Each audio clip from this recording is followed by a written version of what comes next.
ओम परात्परं गुरवे नमः। जय जगन्नाथ। मोर प्रिय सभापति श्री विश्वकेशरी साहू महोदय, उपस्थित थिबा समस्त गुरुजी मानक पदपद्मरे अभय पदपद्मरे कि अधमर अनंत कोटि प्रणाम। उपस्थित पुरातन छात्रछात्री तथा कालियापाटर समस्त सहयोगी बंधुमान, आज हूँ गोटे विशेष पर्व। आज हूँ बड़दिन।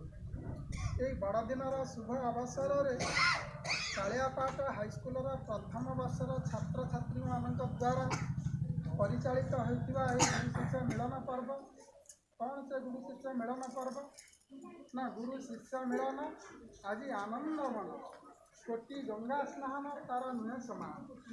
मुझे सर्वप्रथम अनुरोध करी आमर छात्री झील मान से गुरु मान पूजार्घ्य प्रदान करी पुष्पमाल्य प्रदान करेंगे एवं छात्र मान द्वारा छात्री मान द्वारा संगृहित होता क्षुद्र उपढौकन ग्रहण कर ये अधम छात्र